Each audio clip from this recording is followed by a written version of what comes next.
Welcome to the Distinctive Christianity Podcast, where we love to do deep dives on Mormon and creedal Christian thought, history, biography, philosophy, theology, you name it.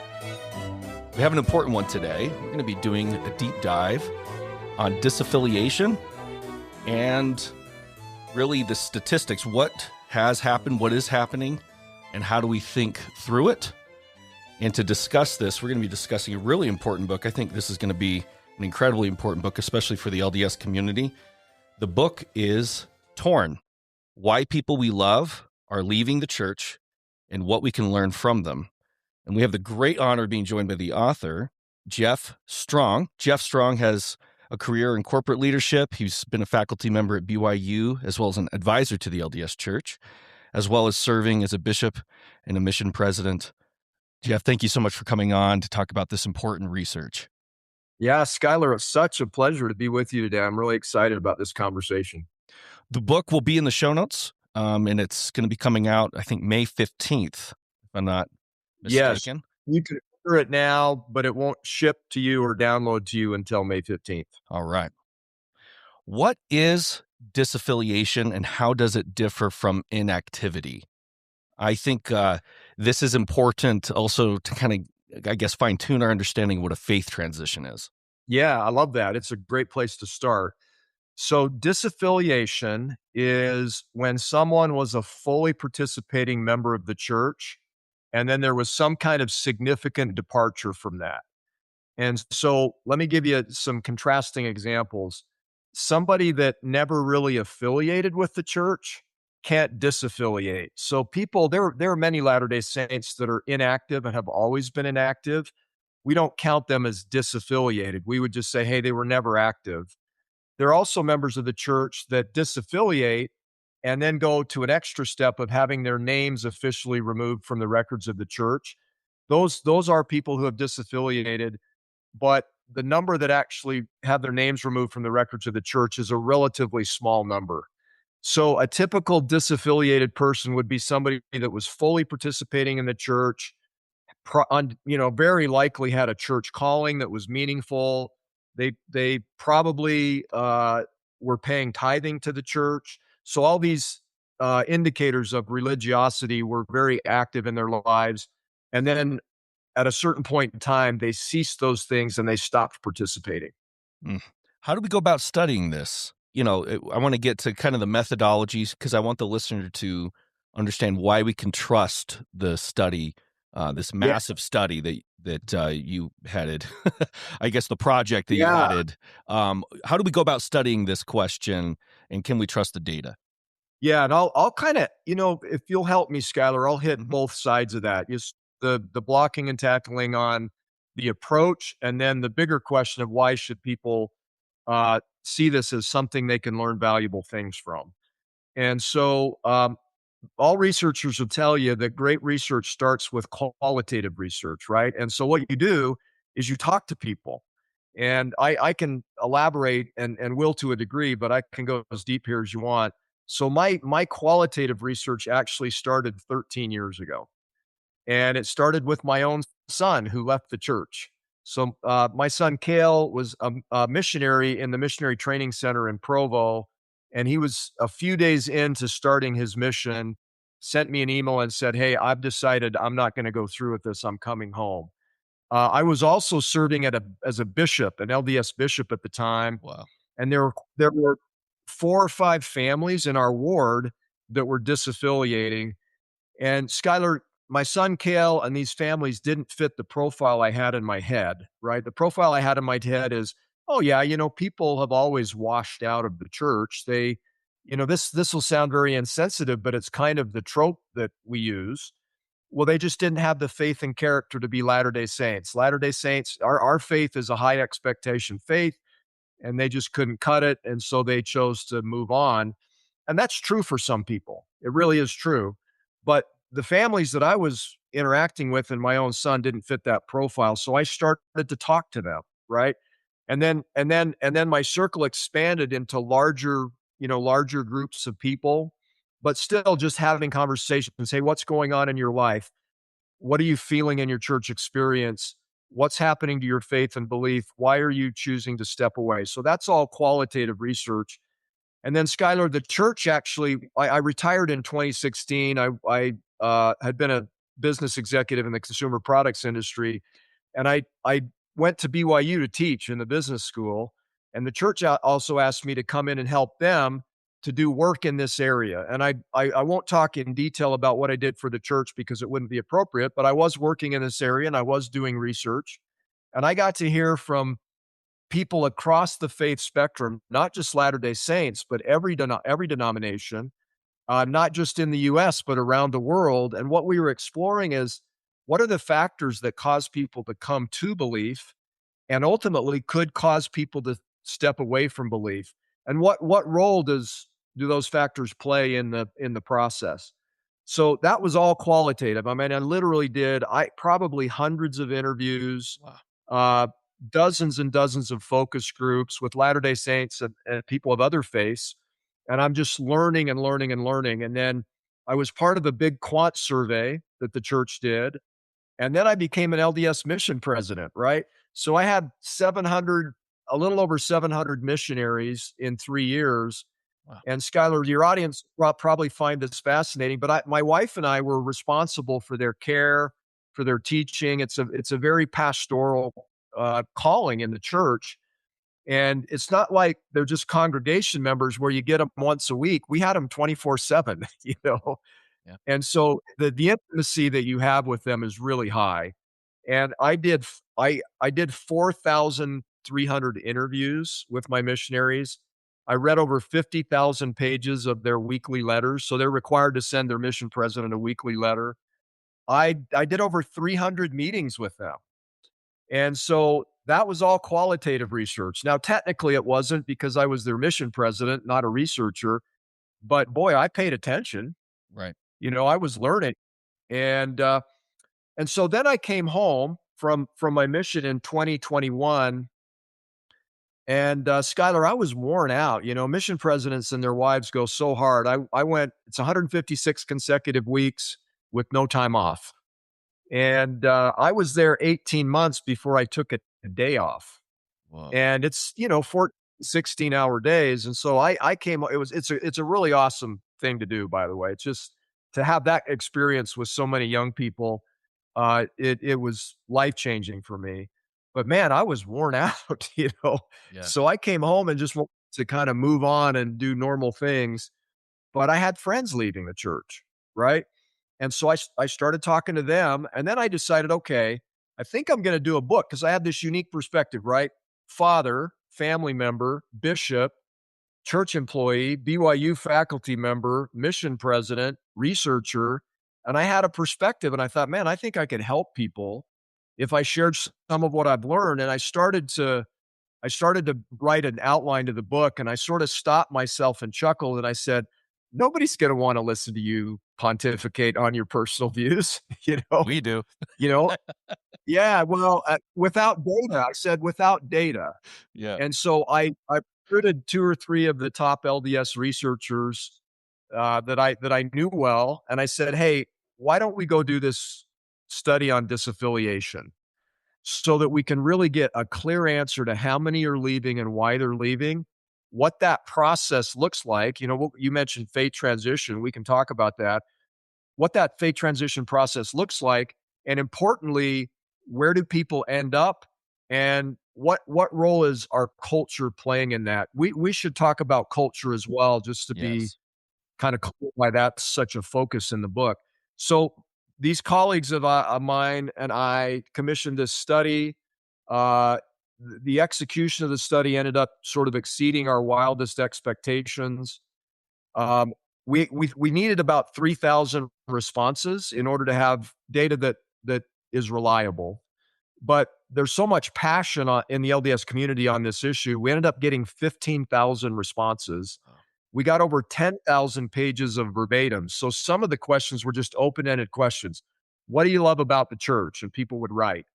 Why did you decide to step away? Tell us about that. And they would write. We got over 10,000 pages of verbatims. So for the research nerds that might be out there in the audience, by the way, I love you. And so I that's a term of endearment.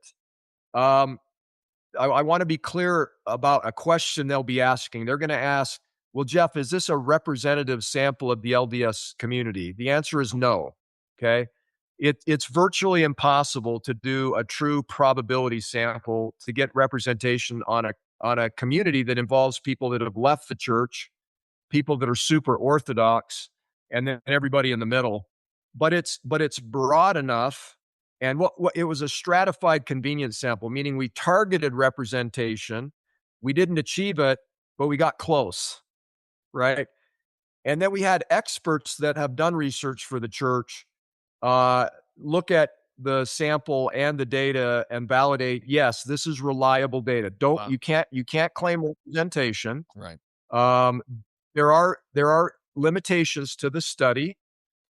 For example, people opted in, so it was there's some selection bias of the kind of people that are willing to do this, take a survey like this. And so we acknowledge all of that in the methodology and say, look, it's very valuable, very reliable learning, but it's not representative. And so we have to acknowledge the limitations of the study and let people interpret the learning in that context.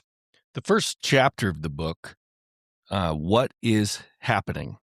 I want, having said that, and getting that very helpful angle of really the practical on the ground knowledge that you uniquely have here, as well as this incredible study that we're so grateful to have the results of, so that we can have more than just anecdote and the selection bias of who we Yeah. interact with. Do we have a good idea of how many once active and faithful LDS members have disaffiliated, have left?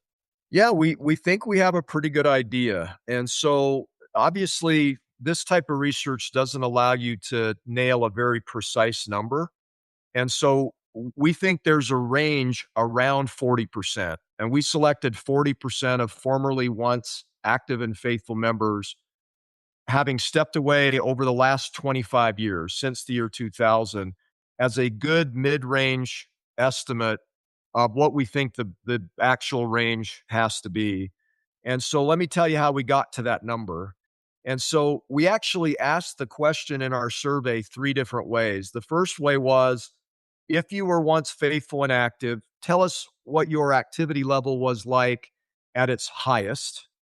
Okay, and so people selected different answers. Those that said, yes, I was very or completely active, we then asked a follow-up question. What's your status now? And then that allowed us to compare the numbers, right? So if 1,000 people said, hey, I was very or completely active, then in the follow-up question, 40% of them said, yeah, I'm no longer participating, right? So that's the first way we ask the question. Now, there's ambiguity in that question, and there might even be some response bias. So we asked it two more times. We said, okay, we want you to look at your two families, your immediate family and your birth family, right? Your siblings and their posterity, and tell us your best estimate on what percent of those two groups were once active and no longer are. And then we asked it one more time. We said, okay, think back to high school and all of your LDS friends. What percent of them are no longer participating? And all three answers were in the vicinity of 40%. They were actually a little higher than 40%, right? So we're kind of rounding down to be conservative. They were more in the mid 40s. So we felt like, okay, we're getting a good number here that's clean. Now let's go out and find other research done by highly reputable organizations, by the way, that is representative, right? And let's see if we can get any insights from those research organizations that would allow us to evaluate our number. So the first one we looked at is the Pew Religious Landscape Study. So many of your listeners will be familiar with that. It's every 7 to 10 years, they do this massive representative study of religious behaviors in the US. And their number suggests that about 46% of once active members or people who identified as active members in the church no longer participate. So that that felt good to us. It's okay, that's it. We're in the same ballpark, right? And then we went to a study called the Harvard Cooperative Election Study, and they have similar data, which allows us to look at the percent of people who should claim membership in the LDS church based on the church's official membership records versus those that actually claimed membership in the church in the Harvard CES survey. And so what you see is starting at about 2009, those two numbers began to separate. So back around 2009, they were approximately the same. But over the next, 16 years or so, those claiming Latter-day Saint affiliation shrunk dramatically versus what those that should be claiming affiliation based on the church's official membership count. And through 2024, the gap between official membership count and claimed membership in the CES study was 43%. Okay, so you got three different independent studies that are all triangulating around something in the vicinity of 40%. So we don't know for sure, Skylar, but we think based on three different sources, all pointing to the same number, 40% is probably a pretty decent estimate. And that's in the past 25 years or so? Yes. And Harvard's timeline and Pew's timeline are different than ours. So, they're not apples to apples comparisons, but they're long-term. Like Harvard's is like 16 years. Pew goes back to 2007. So theirs are actually shorter time frames and show bigger numbers. Ours is a longer time frame and shows a smaller number. So that would suggest that our number is probably conservative. Yeah, maybe I should have asked this too in the methodology point. This is in the US, or is this even broader than that? I know Yeah. you mentioned in the book a gap between official numbers and census data, and I think you used the example of Mexico and Brazil as well. That there's this gap. Yes. Um, is there a limit to the study in terms of, is this, we're talking in America, or is it broader? Yes. Yes. Our study can only reliably look at what's going on in the United States. Okay. We didn't exclude non-US participants, but we didn't get enough responses to have any reliable data. So the Mexico and Brazil data that you cite was not from our study. That data is actual census data for Mexico and Brazil, where people cite their religious affiliation compared to the church's official membership count for those countries. And so what that data says is that, and I'm giving very round numbers here, but about 75% of people who are on the membership records of the church in those two countries didn't claim membership in the census. Now, we don't know exactly what that means. Were they afraid to declare their religion accurately and they are actually participating Latter-day Saints? It's possible. Did they forget that they're Latter-day Saints, right? Maybe they were baptized as children and their families never participated, so they didn't claim membership in the census. That's likely. There's probably a lot of that. And then some of them may have been members and disaffiliated and then therefore didn't claim membership. So all we know about Mexico and Brazil is there's a big gap in those countries and other countries where census data is available. We don't know a lot beyond that. You mentioned in the book since 2000, that's a 432% increase in LDS disaffiliation. And then this was really interesting to me. Apparently, between 2008 2022, we have an 111% increase in nuns. The longtime listener, Yeah. well, no, we've mentioned that before, but that's the largest increase among all the states in the United States. Yeah, and what we're trying to do, you mentioned a few additional studies that we cited, Mm-hmm. and by they're smaller studies and somewhat less reliable, but they all point in the same direction, and so this helps us have more confidence in the reliability of our estimates. So the first one you mentioned is the General Social Survey, and so what they looked at is the percent of people in the Intermountain states that claimed membership at age 16, but no longer claimed membership as adults, right? And so what you can see in that data set is, and I forget the exact time periods, maybe you have them in front of you, but in the past, there were a very small percent of people that were members at age 16 that did not claim membership as adults, very small percent, like around 5%. But I think it's since about 2016 that number jumped to almost 30%, right? So that was the 432% increase. So what that says in simple terms is in the Intermountain states, which are basically Arizona, New Mexico, Nevada, Utah, Idaho, I think Montana might be one. Um, there are a lot of people that aren't claiming to be members that in the past did. So that again suggests some significant disaffiliation. The second numbers you cite are from the Pew Foundation, which is a big study, but they compared all the states in the United States, the percent of religious nuns in all states in 2008. It was 2022 when they did it again. And Utah went from the second lowest percent nuns, only South Dakota had Utah in 2008. But in the second round in 2022, Utah jumped dramatically. And now Utah's kind of middle of the pack, and it was a 111% increase. Now, some critics of what I'm suggesting here, again, these just point in the same direction, right? They don't give us extra decimal points on our estimate. They just say, hey, the available data sets we have all suggest a similar thing.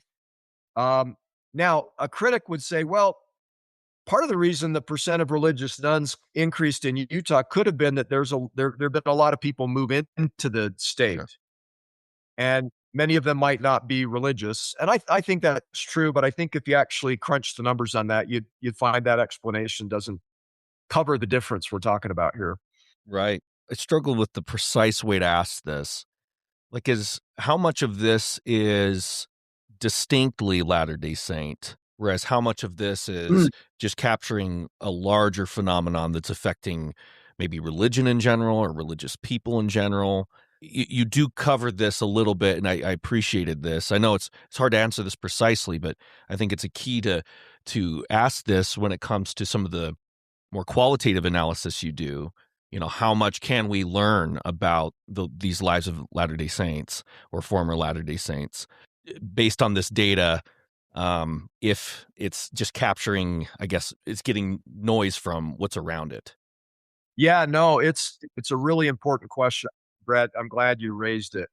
So if you look to data sources like my study doesn't examine at all disaffiliation outside the Church of Jesus Christ of Latter-day Saints, but these other studies do. So if you look at the Harvard CS study or the GSS study or the Pew study, they do have insights on this.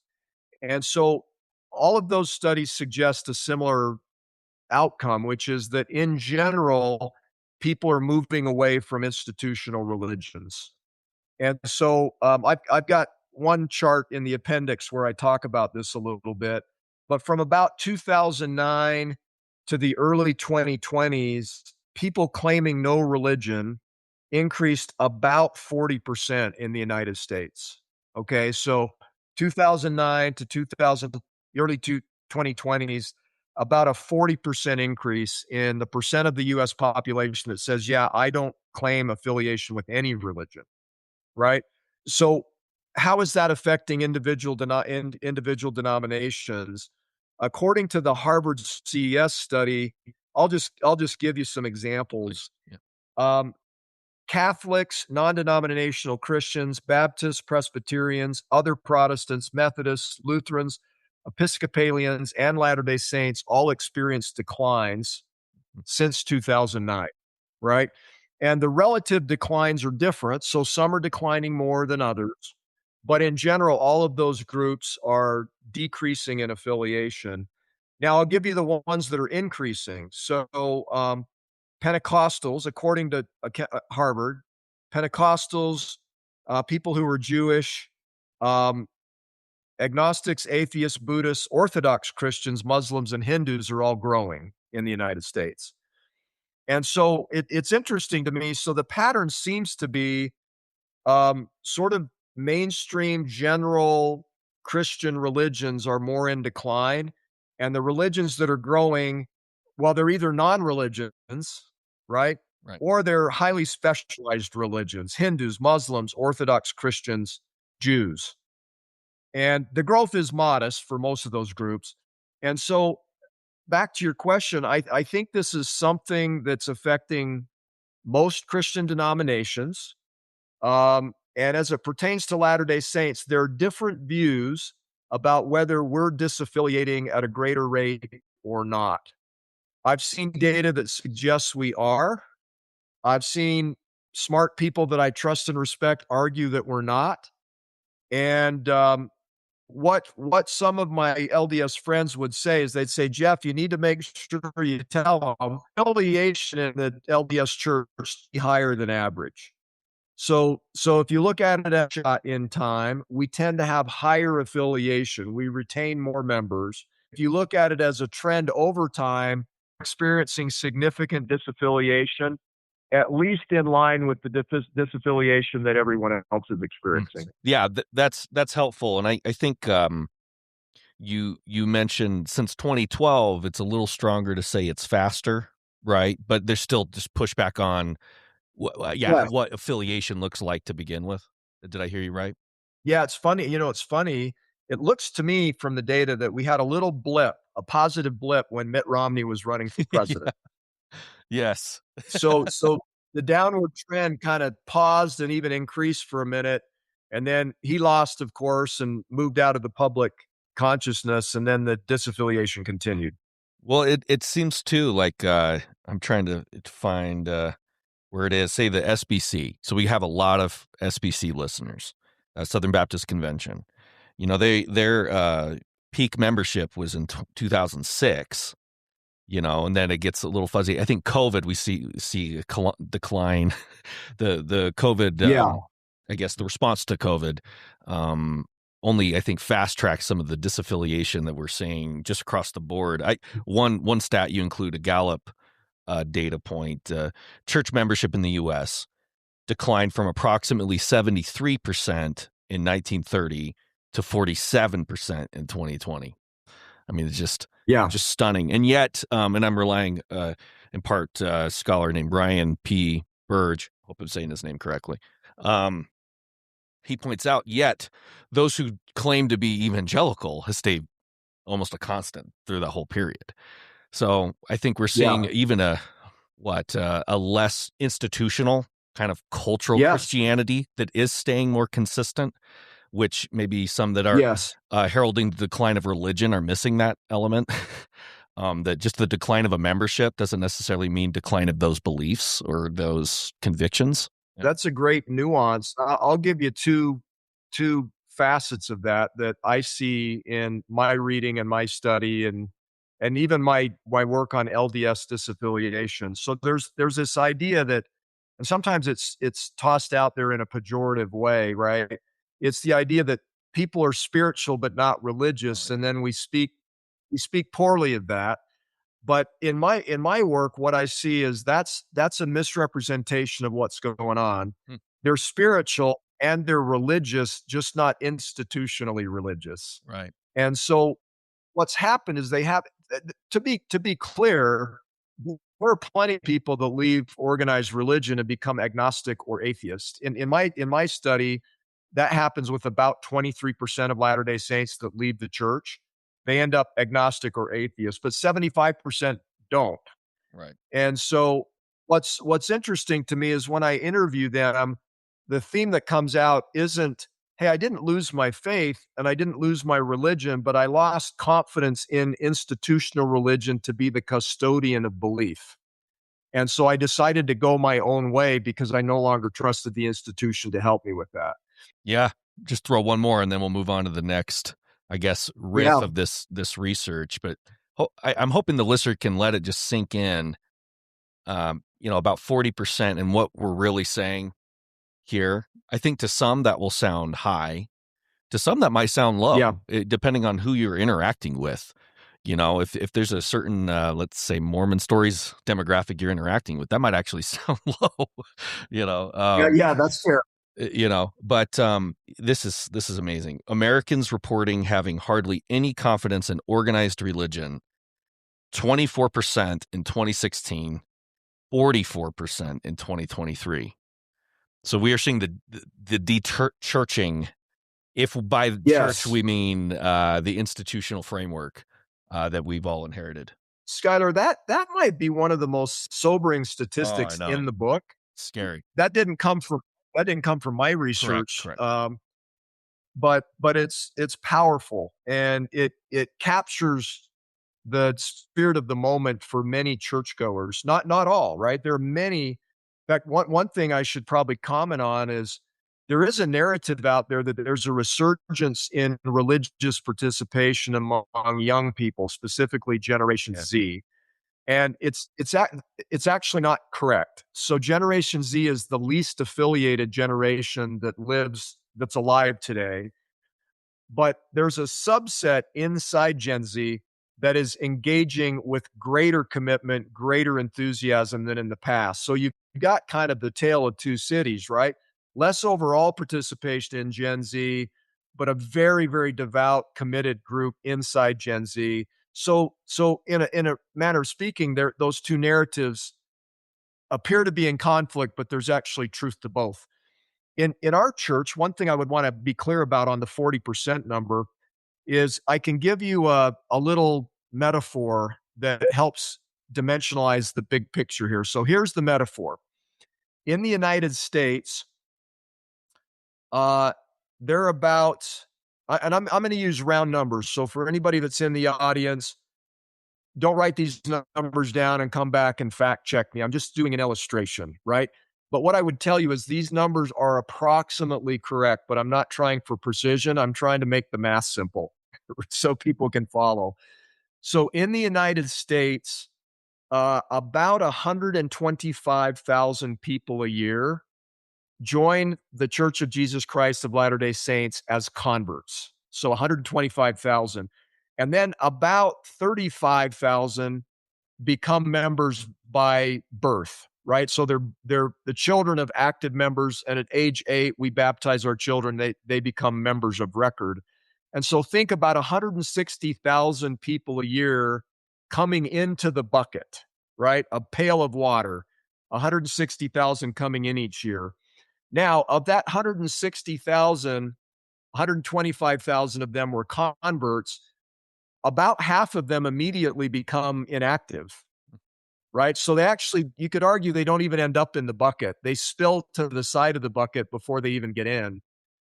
And then about 20 or 30,000 pass away. So they're sort of leaking out the bottom of the bucket.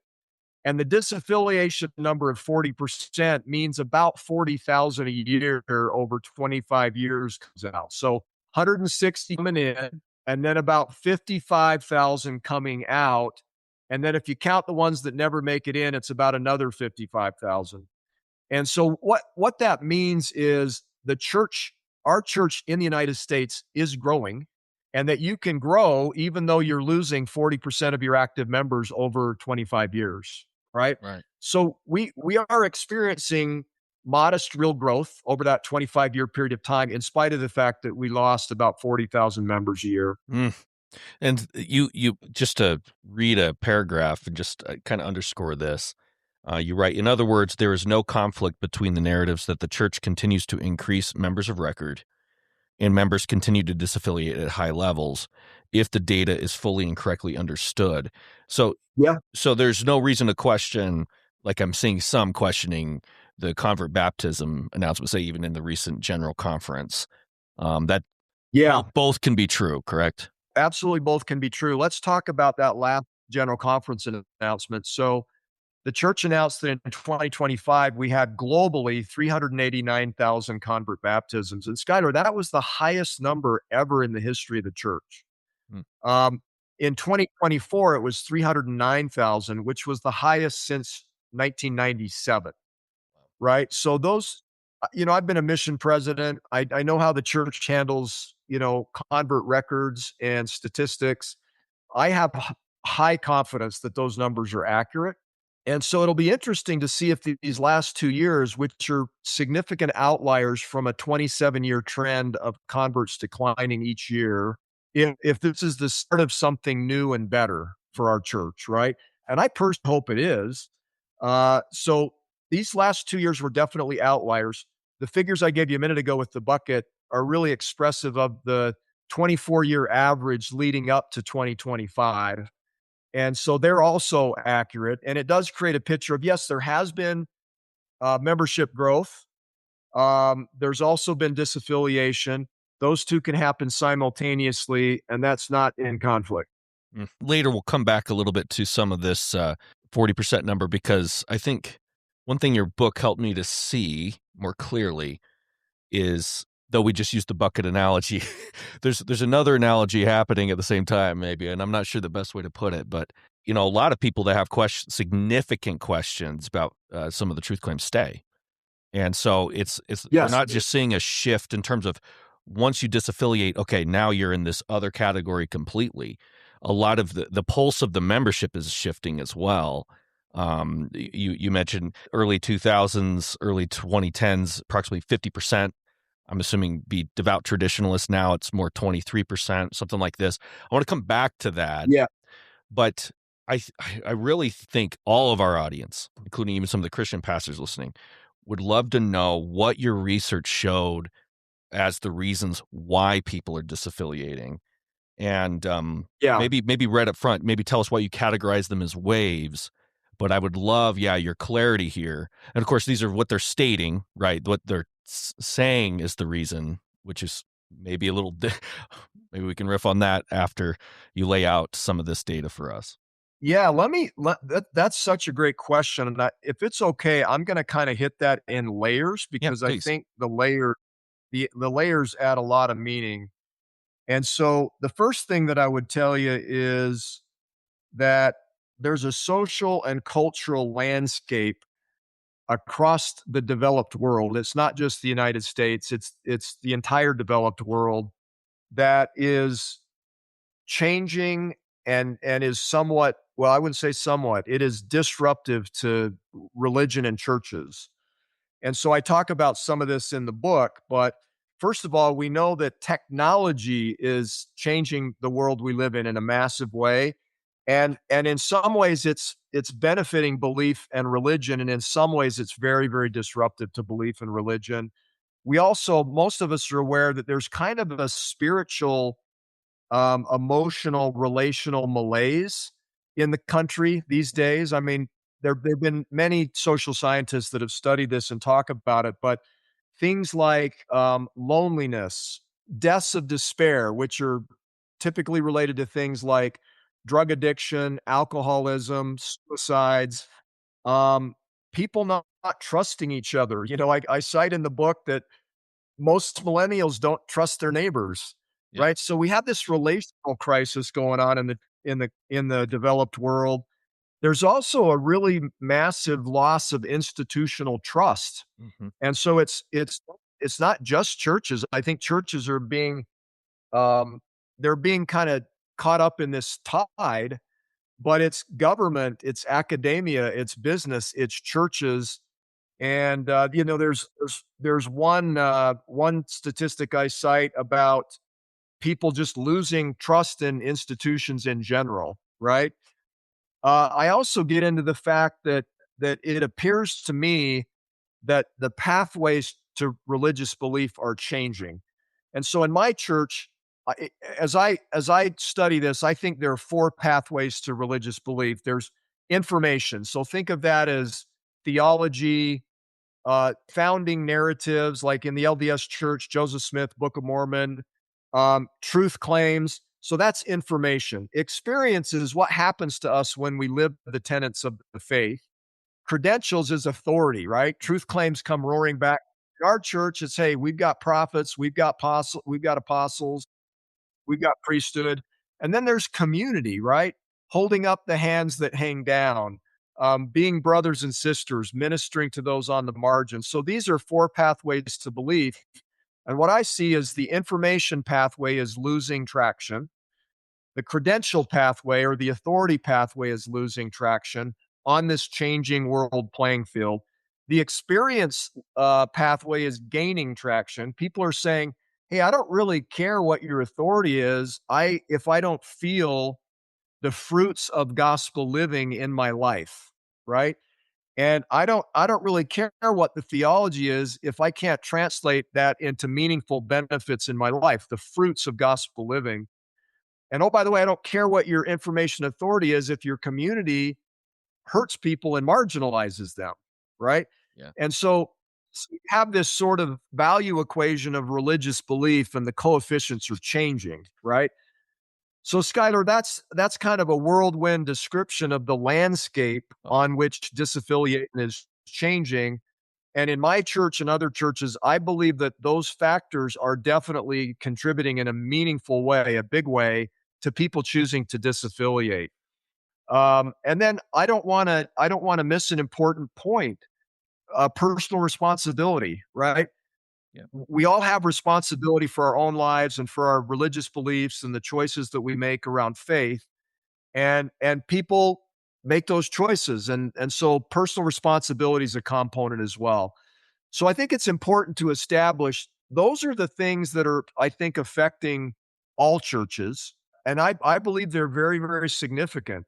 Now, that's sort of level one. Let me shift gears now to the church that I belong to.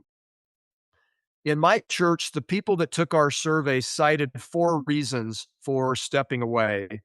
The first was lifestyle, 6%. The second was church history, 42%. The third was social issues, 33%. And the fourth was church experience, 18%.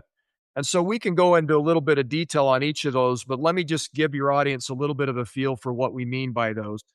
Lifestyle it's not about doubt, it's about depletion. And so 6% of people said, man, it was just hollowing me out. And so there were too many expectations, too many meetings, too many responsibilities. Or some people said, yeah, I didn't really want to live the standards. I sort of wanted to go a different way, and I felt some guilt and shame, and I felt mental health issues. So lifestyle that's depleting or hollowing people out, 6%. Um, church history was 42%. Now, in our church, what that means is people encountering historical information that was different than what they felt they were taught growing up, right? So there's been a tremendous amount of new information come out in the last 25 years about our church's history. And so it's raised complex issues around the legitimacy of Joseph Smith, the legitimacy of Brigham Young. Now, by the way, many of my Christian brothers and sisters, they would say, well, we always had those questions about you guys, right? So I'm not naive to that. But among faithful members, they didn't have those questions. They accepted those things as truth. But there are complexities that cause people to say, well, I'm not so sure that some of our historical truth claims are as strong as I thought they were, right? And then look, our history has some doctrinal complexity to it as well. Things like not allowing people of African descent to hold the priesthood and go to the temple, our practice of polygamy. There are many Latter Day Saints that are very troubled by those things. Right? We don't practice polygamy anymore. We don't we don't deprive blacks from holding the priesthood or worshiping in the temple today. That ended in 1978, but there's still a legacy of that people are troubled by.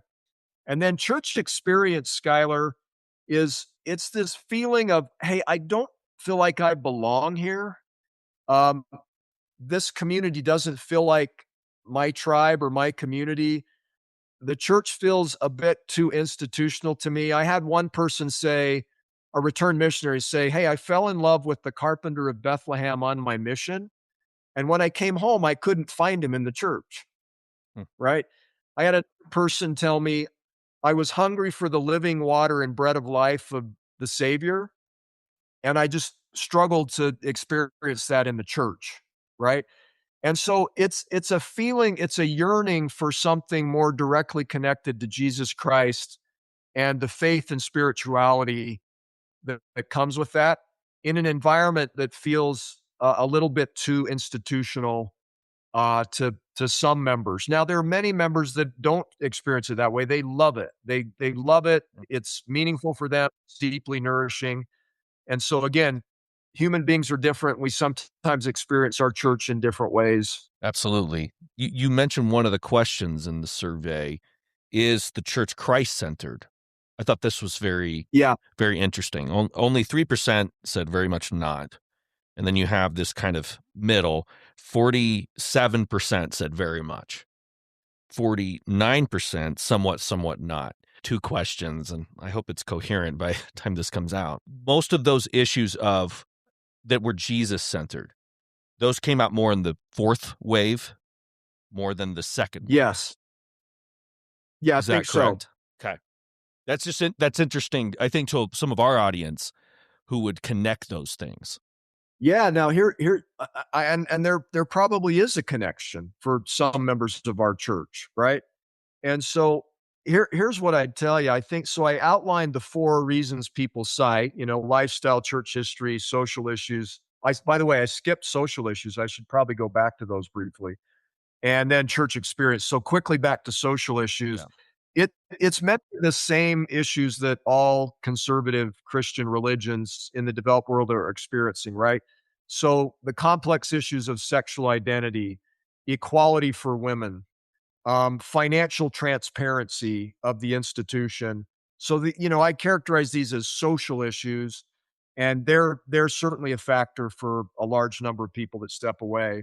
So kind of going back to Christ-centeredness, what I see in that data, so it's almost an even split of members that think the church is very Christ-centered versus only somewhat or somewhat not Christ-centered. And I think the division of opinion there is twofold. One is people do experience the church differently, right? So you might be in a local congregation, a ward, where the bishop of that ward, the leaders of that ward, the other members of your congregation, they're just very dialed in on the beautiful practical aspects of being Christian, right? And so faith, hope, charity, kindness, forgiveness, redemption, compassion, empathy, love, service are very, very prevalent. And so you might be experiencing that, and you're therefore saying, yes, I think the church is very Christ centered.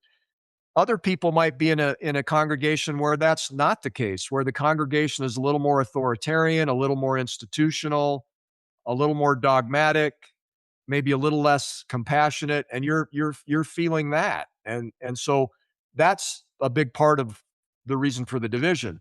There's a second reason, and that is people have different definitions of what it means to be Christ-centered. Right. And so maybe some of my Christian brothers and sisters out there will relate to this. I would love to hear what they think. But for some Latter-day Saints, being Christ-centered means to care for the poor and needy. It's the parable of the Good Samaritan, right? It's healing a blind man on the Sabbath with spit and dirt, right? It's the grassroots, hands-on, pastoral aspects of our Christian faith that are deeply, deeply moving to many believers. And then there's another way to think about it in my church as well, where we would say, boy, if you believe in the restoration narrative, which we believe came from Jesus Christ, and you follow prophets, which we believe are being led by Jesus Christ, and if you keep the commandments, which we believe came from God and Jesus Christ, then you're Christ-centered, right? And so it's different definitions of what it means to be Christ-centered, and you'll see both in my church. Mm. Just one more riff on that. I Yeah. think I'm just curious if this came out at all in your study. One thing that we've emphasized on this show, just to kind of keep the essential things essential, is when we talk about Jesus, what are we talking about? And I'm curious if that ever came out as a reason for disaffiliation. I was kind of looking through the charts and stuff, looking for maybe things that might get less attention, say, on a podcast that's not this one, things like this. So, for example, in that First Vision account, when, according to Joseph Smith, Jesus says all the creeds are an abomination. Well, our creeds are about who Yeah. Jesus is, like that's what the creeds are about. I mean, there's a reason why Rome can Yeah. say it and us, the Orthodox Presbyterian Church, can say it, even though Yes. we don't even Yes. recognize each other. We do recognize each other's baptism, I will say, but we don't recognize each other's communion. Yeah. So was that ever an issue, or was it more just what you emphasize in what people take away from their teaching that you saw in these interviews? Let me make sure I'm understanding. Are you saying, is it a theological split, Yes. a doctrinal split, or is it an experiential split? Right. Yeah, that's one way to look at it. Also, just did anyone say, well, actually, I think the Nicene Creed is probably right on who and what Jesus is? Was that ever an Yeah, issue? Or is it yeah. more just I'm not saying this to belittle those moral teachings of Jesus. I was curious about what people, did they ever shift in what they meant when they said Jesus? Wow, such a great question. I'll do my best to share some thoughts on that. It's a complex It question. is. I would say most Latter-day Saints, not all, but most, it's less a reflection of a change in theology or ideology. That's not always true because there are groups of Latter-day Saints, and I'm going to use the word fringe groups. I don't mean that in a negative, I disparaging hear you. way, but they're niche groups where they would say, "Yeah, I think the theology is wrong," Yeah. right? And it might be that they're leaning more in the direction of evangelical Christianity and saying, "Hey, make grace versus works. Maybe we got the balance there wrong." Mhm. Or there are also some Latter-day Saint groups that think that Joseph Smith had it right, but over time we've lost some of the, Yeah. we've not held on to some of the theology that he taught. It's been diminished or changed over time. And so that might be in that group you're talking about where there was a theological change that caused a disconnect. The people that I've spoken with and that took my survey, that doesn't mean they're representative, but they're a substantial group. It was more experiential for them, right? Sure. And so, I if you'll give me a minute, I'll find the quote in the book. This was an interview I did where this incredible mother talked about her son exiting the church after his mission, and she told me what he said to her. Mm. So this incredible mother, who's a very devout and faithful Latter Day Saint, she said, speak of her son, his hurt, confusion, and even anger came from feeling he had been lied to. Mm. People he loved and trusted were not honest with him, not so much about the doctrine or church history, but exaggeration of blessings, distortion of what really matters in God's eyes, and obfuscating the simple path towards the light of Christ. Right. And so this young man was just saying, man, we just put a bunch of stuff in here that got in the way. And, I don't know how your audience feels about things like the prosperity gospel, but there's a version of that in my church, right? There are derivatives that are sort of different species of that, right? Some are about prosperity, some are about miracles, some are about exaggerating blessings. And I'll give you, Skylar, if I could, I'd give you one example Please. from my mission where culturally in my church, we sometimes make promises on behalf of God. So we'll do things like we'll say, look, if you're obedient and faithful when you serve your mission, God will protect your family while you're gone. That is a really bad idea, Yeah. you know. And look, I believe in miracles and I believe God loves his children and I believe God does protect us. But I also believe that part of the experience we're supposed to have in life is that we deal with the challenges, right? Yeah. And we know the scriptures, the Bible teaches that God causes the rain to fall on the just and the unjust, Yeah. right? And so part of the deal that we make as Christians is we accept adversity and hardship with blessings and we concede to God's sovereignty and will and we're humble about that. And we say, look, I love and trust God and therefore I will accept what comes my way with faith and humility and grace, right? And so this young man was kind of talking about how that had been obfuscated and that as he gained more life experience, he began to see that what he had been taught wasn't true. Mm. And so it was an experiential disconnect from the church experience that he had had growing up. Does that make sense, Skylar? It absolutely does. And I'm going to reiterate this at the end. This is not only is this book very important for the LDS community and those interested in those in the LDS community and those who have or are disaffiliating from it. But I think all of our denominations need a book like this. And I really commend you. Like, I thank you for doing this hard work, both quantitative and qualitative, in trying to understand what's really going on. Because, so for example, even with the experiential, I'm thinking of the debates I've seen, even in a more, historic Protestant way, right? I can't tell you how many times I've heard a Baptist joke about how spiritually dead my church is. Okay. Yeah, yeah, And you know it. You yes, Baptists know it, okay? When you liken yeah, our yeah, services to a tomb. This is a Presbyterian church. It's quiet as a tomb in here. Okay. But for me, yes, it's one of the things I absolutely love about Presbyterianism is the structure of yeah, worship. I love it. And so yeah, I could see how that experience bucket can tie into other things, though, because the reason we worship the way we do and Baptists worship the way they do come from theological convictions.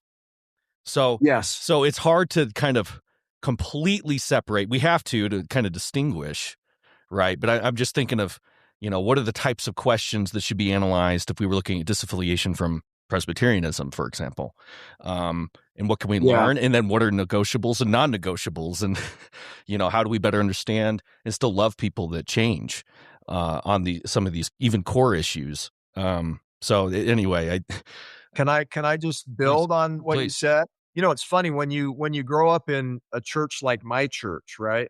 Now, by the way, I've lived in Arkansas for 9 years, which is Mm, kind of the west end of the Bible oh, Belt, right? I have so many great evangelical friends. I have many Catholic friends, and my association with them has just deepened my love for my my Christian brothers and sisters. And by the way, I've lived overseas and I have Muslim brothers and sisters too. And so I just have a deep appreciation for people of faith, regardless of, how they got there. But one thing that's interesting to me is when you're in a church like my church, see, we have these really big, bold claims, right? You mentioned that Joseph Smith claimed that the Father and Son appeared to him and called other churches an abomination. mhm. There are very few Latter-day Saints I know that feel good about that statement, right? So they either question whether it happened or they wanna believe that maybe Joseph misunderstood, you know? And so now that may just be us making ourselves feel better about how that event was recorded. But what's interesting is we make very bold claims, right? This happened and this is what it means.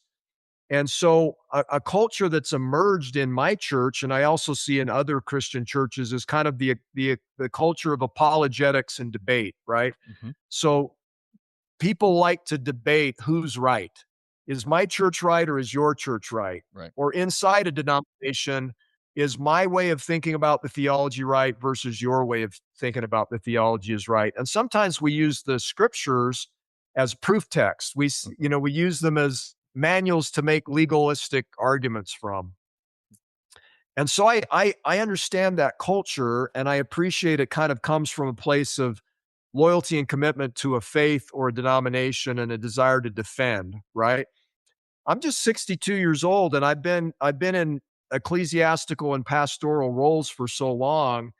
I just haven't seen the value of that play out over time. And so my missionaries sometimes think of 18 to 22-year-olds that are forming their faith really as adults for the first time, raised in a culture that's very much about knowing, hey, I know that we are the true church.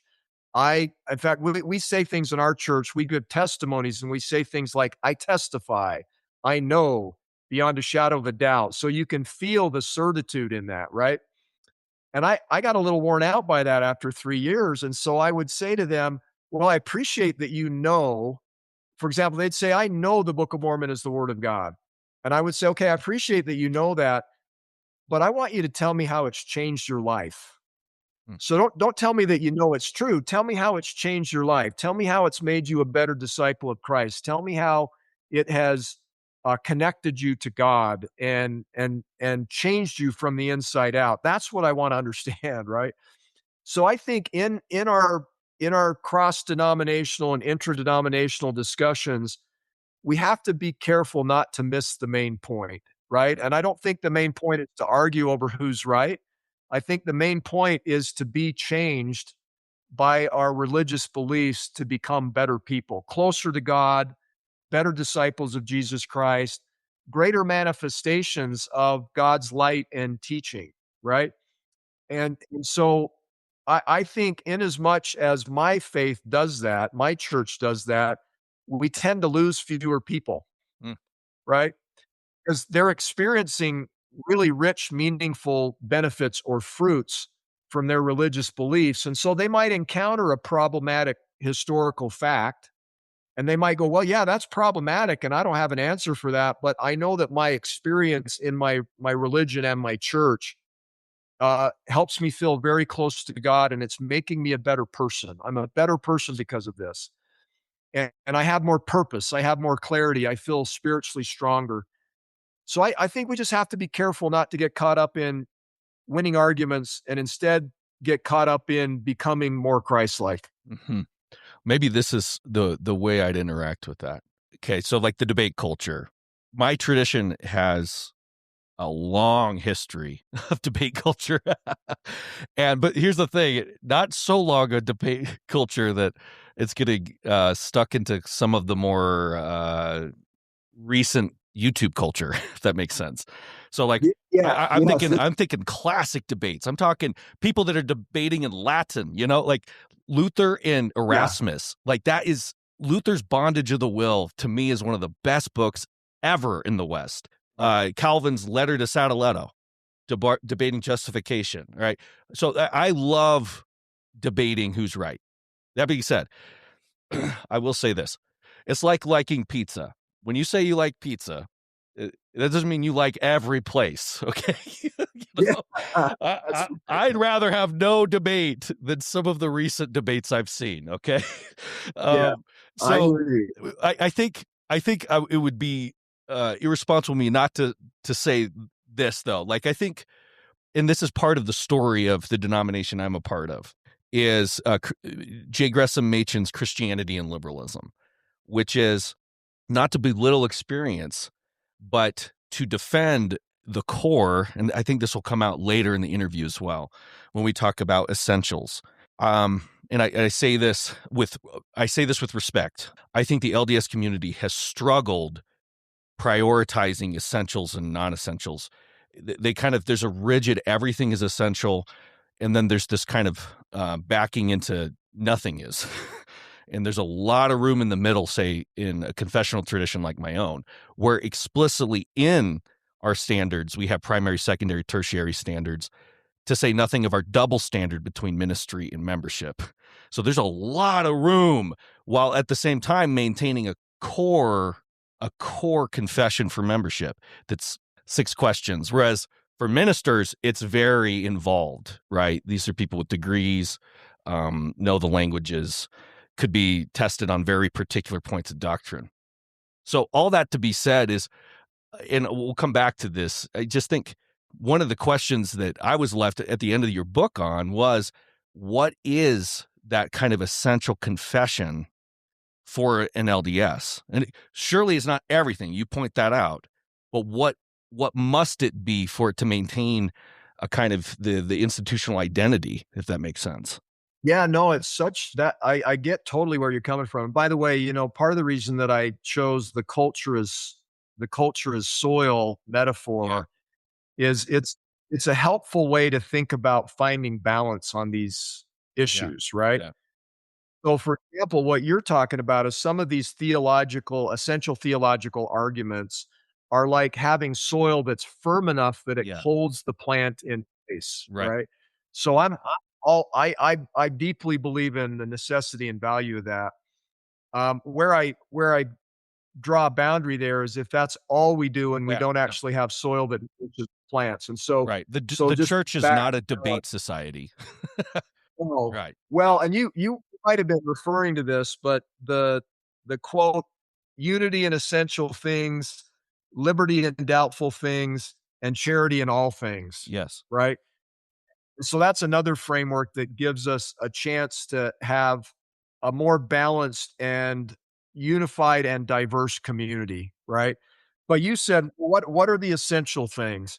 And Skylar, I think, historically, what they've been for Latter-day Saints, uh, are you need to believe in God. You need to believe that the restoration occurred through the prophet Joseph Smith. You need to believe that the church leaders today have the authority. They've been authorized by God to lead the church, and that you need to be willing to support. We use the term sustain, but it means to support and uphold the general leaders of the church and local leaders of the church. And then there's some code of conduct things like you should be honest. You should abide by our church's health code, which we call the word of wisdom. No tobacco, alcohol, or we don't drink coffee or tea either. Mhm. And that you should keep the commandments. There should be nothing significant in your life which is out of harmony with the teachings of the gospel. So that would be the essential beliefs that Latter-day Saints typically would be expected to maintain. Does that make sense? Yeah. And is that what you were looking for Yeah, clarity on? yeah, would you say it's fair to say the essentials should be the temple recommend interview questions? We had a past episode where That's we included them from Nelson, so it's like I think it's fair to hold you to this, right, in our conversation. We can explain that the blessings of the temple are available to any and all people who will prepare themselves. But before they can enter a dedicated temple, they need to qualify. The Lord wants all his children to partake of the eternal blessings available in his temple. He has directed what each person must do to qualify to enter his holy house. A good place for us to begin such a teaching opportunity is to call attention to the words etched on the temple's exterior. Holiness to the Lord, the house of the Lord. President Eyring's message today and many others have inspired us to become more holy. Each temple is a holy place. Each temple patron strives to become more holy. All requirements to enter the temple relate to personal holiness. To assess that readiness, each person who wants to enjoy the blessings of the temple will have 2 interviews. First, with a bishop, bishopric counselor, or branch president. Second, with a stake or mission president or one of his counselors. In those interviews, several questions will be asked. Some of those questions have recently been edited for clarity. I would like to review them for you now. Do you have faith in and a testimony of God, the Eternal Father, his Son, Jesus Christ, and the Holy Ghost? Do you have a testimony of the atonement of Jesus Christ and of his role as your Savior and Redeemer? Do you have a testimony of the restoration of the gospel of Jesus Christ? Do you sustain the President of the Church of Jesus Christ of Latter-day Saints as the prophet, seer, and revelator, and as the only person on earth authorized to exercise all priesthood keys? Do you sustain the members of the First Presidency and the Quorum of the 12 Apostles as prophets, seers, and revelators? Do you sustain other general authorities and local leaders of the church? The Lord has said that all things are to be done in cleanliness before him. Do you strive for moral cleanliness in your thoughts and behavior? Do you obey God's law of chastity? Do you follow the teachings of the Church of Jesus Christ in your private and public behavior with members of your family and others? Do you support or promote any teachings, practices, or doctrine contrary to those of the Church of Jesus Christ of Latter-day Saints? Do you strive to keep the Sabbath day holy, both at home and at church? Attend your meetings, prepare for, and worthily partake of the sacrament, and live your life in harmony with the laws and commandments of the gospel? Do you strive to be honest in all that you do? Are you a full tithe payer? Do you understand and obey the word of wisdom? Do you have any financial or other obligations to a former spouse or to children? If yes, are you current in meeting those obligations? Do you keep the covenants that you made in the temple, including wearing the temple garment as instructed in the endowment? Are there serious sins in your life that need to be resolved with priesthood authorities as part of your repentance? Do you consider yourself worthy to enter the Lord's house and participate in temple ordinances? Tomorrow, these revised temple recommend questions will be distributed to church leaders throughout the world. In addition to answering those questions honestly, it is understood that each adult temple patron will wear the sacred garment of the priesthood under their regular clothing. This is symbolic of an inner commitment to strive each day to become more like the Lord. It also reminds us to remain faithful to covenants made each day and to walk on the covenant path each day in a higher and holier way. But yes, that's it. Now, let me tell you where the tension is on that. I don't think if let's start at the foundation of belief in God. Now, of course, Latter-day Saints believe in a different version Right. than most Christians do. So setting that aside for a minute, as a theological difference, I don't think there are too many Latter-day Saints that are experiencing tension that pushes them out of the church on the requirement that they need to believe in God. Okay. Very, very few would experience dissonance with that. In regard to the restoration, Joseph Smith, Book of Mormon, receiving priesthood keys or God's authority from special messengers, there's some tension there for some. Now, some Latter-day Saints absolutely, with great sincerity, believe literally all of that happened. Others believe, based on some complexities with our church history, that something divine and powerful happened, but it probably is different than the narrative that we have, right?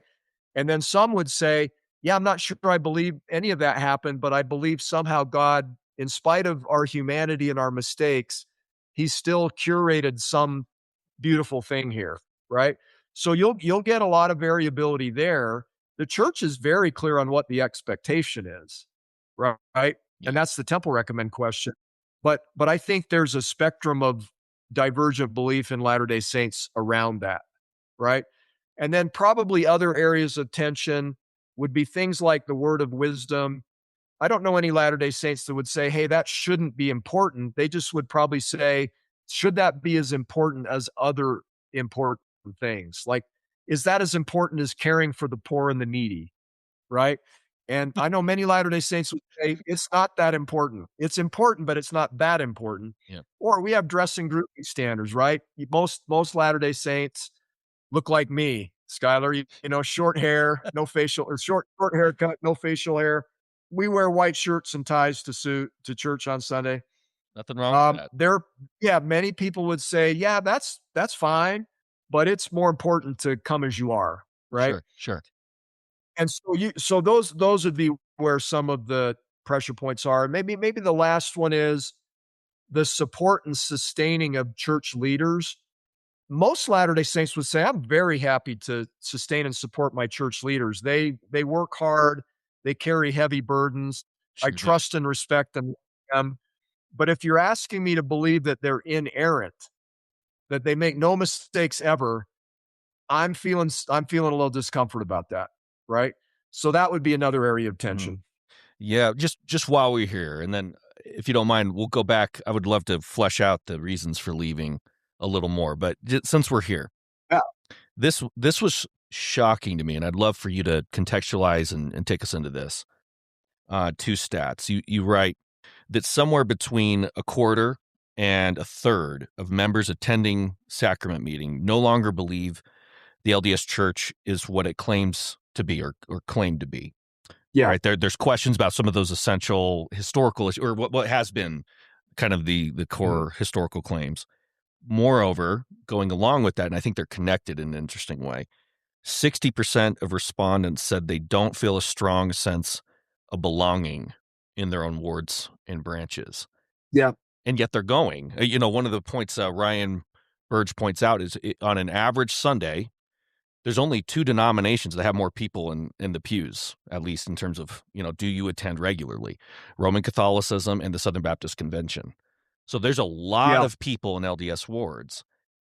And there yet, are. at the same time, it seems to be a wide divergence of belief, kind of, once again, going along with what is essential anymore as those kind of boundaries are being renegotiated, maybe right now, as well as that sense of belonging. It kind of, that's a shocking stat to me. Yeah, let's talk first about that. It's roughly 30% or slightly more than 30% that participate but no longer literally believe the church is what it claims to be. So in our survey, the majority of people who took our survey, the majority of that 15,000 people were people who at one point had been fully or completely active, right? So we were dealing with a sample that at one point were active members of the church. And then what we said is, okay, where are you today in your relationship with the church and your beliefs? And so of that group, 56% said I'm still participating. Yeah. 44% said I no longer participate. So they have disaffiliated. And then among the 56%, 25% of the 56% said, I'm a literal believer. I have no concerns. I'm all in. Right. So not quite half of the people in the pews would be your absolute traditional, unconflicted, pedal to the metal Latter day Saints. Then there's a second group, which is about 13% of the 56. And they said, hey, I believe most of it. And I'm pretty content with that, right?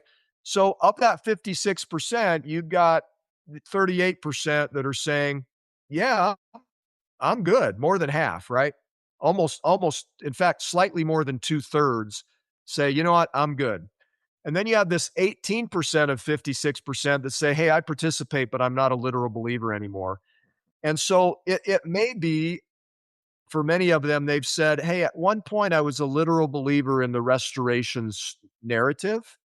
And my encounter with church history has caused me to no longer believe that in the way that I once did. Right. Or there might be other things about the theology of the church that in time they've just said, yeah, I'm not sure I believe that anymore. Right. And so what that suggests is about 30% of the people in your Sunday school class or in the pews during our worship service, which we call sacrament meeting, they're there and they're participating, but they're not literal in their beliefs across the board. Now, some people say, well, why do they participate then? And so I go back to, hey, the people participate in people have religion and participate in churches for reasons that go beyond belief, right? So it might be that they want to be part of a faith community, right? So they value being part of a community. It might be that they have family members and not participating would be disruptive to family life. Maybe a spouse. They have a believing spouse they no longer so they're Skylar, they're in a mixed faith marriage. Yeah. They're both Latter-day Saints, but one believes, one doesn't. Yeah. And so there's a desire to support and share an experience with their spouse. It might be that they're afraid to leave, right? So when you're in a smaller homogenous religious community like the Latter-day Saints, leaving is painful. It can be painful. It can be very difficult. And so people are afraid to deal with that. And so for some of them, they'd rather just be silent about what they believe and continue to participate, even though they have a sense of disconnection from a theological perspective. So those are all reasons that people continue to participate. And when I was a bishop, I was a bishop twice for two different wards. There were people in the wards that I was presiding over that were in that category, and my mindset was to be so grateful that they were coming. I didn't have strong feelings about what exactly they believed. I was just grateful that they felt like they could come and Yep. fellowship with us and get whatever it is that they needed to get from that experience and know that they were welcome and loved. That was enough for me. And I was always happy to engage them and talk about questions and issues. But at the end of the day, when they came in, when they came in just before the meeting started and sat in the back row, it made me happy to see them there. And so I think I'm sure. By the way, I'm sure this is also true for most other denominations. And so, as a believing Latter Day Saint, and a believing Christian, what I would tell everybody that's believing is you can do wonders for people by making space for them to participate when their belief is unformed or it has changed. you know it's okay. I think we can create an environment where they can come and be part of what we're doing. And I don't recall Jesus ever using a measuring stick that involved the literal and orthodox nature of your beliefs as a criteria for his love and acceptance, right? Interesting. I see what you're saying. This is part of, I think, the tension that my tribe and some of the other tribes have, is balancing both, right? So Yeah. like, let me And by the way, yes. many Latter-day Saints would disagree with what I just said. You Sure, sure. know? Sure. I mean, I was thinking about that, like, and once again, maybe this is to the distinctive flavors that we're talking about here. That if there was someone attending who questioned the literal resurrection of Jesus, like, by that Yeah. I mean in space and time, not in Narnia, not in the Yes. not in Lord of the Rings. I mean, like, in actual human history. If we had a video camera, we would have captured it. We just didn't, right? But we have Yes. witnesses. Attending, I am glad they're there. Absolutely. Yeah. Please come and hear the word preached, right? There would be limits on the sacraments, but in public, once again, they can be there, watch it. There's nothing there. Let's say there's a member. I think that's essential enough. So the 6 questions for membership are very basic, right? The scriptures, saved by grace alone, by Christ alone, and that you'll deal with the church. That is, once again, Presbyterians, we value the church, right? We're not no membership. We take that seriously. But once again, the ministers are held to a much higher standard. It would take all day for me to show you what ministers are held to for the denomination. So there's a 2-tier right there, and there's flexibility for doubt there. And there's a difference between doubt and dismissing or denying, right? So I guess it gets complicated. I think on one hand, yeah, we absolutely, from my perspective, which is limited and flawed, and I could be wrong, in terms of attendance, absolutely. But I do think there are some things, like when Jesus says to Peter, "Who do you say that I am?" Right? He first Yeah. says, "What does everyone else say I am?" Right? And then he says, "But who do you say I am?" And then he says the truth. Now he's going to quickly go into error, but he says the truth. And he But says, "On yeah. this rock I will build my church." I feel like that's the question for the essentials: is what's in that bucket without which you do not have Christ's church. Now, I know there's other Yeah. claims of authority, right? That honestly, I think authority is probably the most important issue in dialogues between creedal Christians and LDS. But even if Yeah. we're just saying, okay, in terms of theology, I do think there is a line there that says, if you're denying that Christ resurrected, I don't like that. That's never been considered a Christian, right? But Yeah. push Yeah. back all you want. Push back all you want. I'm curious your thoughts there. Yeah, no, I think, well, first of all, kind of maybe using the framework of the book, what you would be arguing there is you would be saying if the soil cannot provide stability and protection for the plant will die. So what's the point, right? Mm-hmm. And there are plenty of Latter-day Saints. By the way, I'm not my personal religious beliefs are not progressive. I would call myself a purist. Mm-hmm. I wouldn't say I'm progressive or liberal, and I wouldn't say I'm orthodox. I would say I'm a purist, and I'm saying let's really, really focus on Jesus Christ and his teachings. Those to me would be the essentials, right? Mm-hmm. And then other really important, valuable things that we as Latter-day Saints can embrace are also important, but they're not the bullseye in the target, right? And so I'd say Jeff Strong's probably purist. Now, to your question, should denominations, mine or yours, have requirements for membership, for being a member and being seen as being a fully committed membership or member? Yes, I believe we should, Okay. because many people would argue, hey, if you don't have those, what's the point? Right? Like what do you stand for if you stand for nothing? And so you outlined your six. Ours is probably codified in our temple recommend questions, or the questions you have to answer in order to be baptized as a convert. And I fully support those. And so the question is not, are those legitimate? They are. Not, should we have them? We should. The question is, how do we deal with people who don't meet those requirements? Right. That's the question. And so Yep. one thing that's interesting to me is Joseph Smith once taught a lecture. He did a class or a lesson or a devotional called Lectures on Faith. And he talked about the attributes of God. And two of those that he talked about were justice and mercy. God is just and God is merciful. And that raises an interesting question. If God is just and he's merciful, what happens when justice and mercy come into conflict? And the answer is, well, there's this third thing you have to insert in between them, Christ-like judgment, right?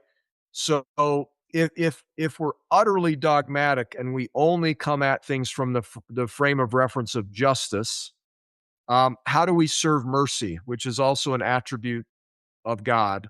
And if we're only merciful and there is no justice, how do we deal with the fact that God is also just, right? Yep. Yep. And so I do think that when there's a conflict, the answer is Christ-like judgment. And so I do think there are times, not in what the requirements are, we don't change those, but judgment is rendered in terms of how we choose to see and treat and interact with people who aren't in compliance with the requirements. Mm.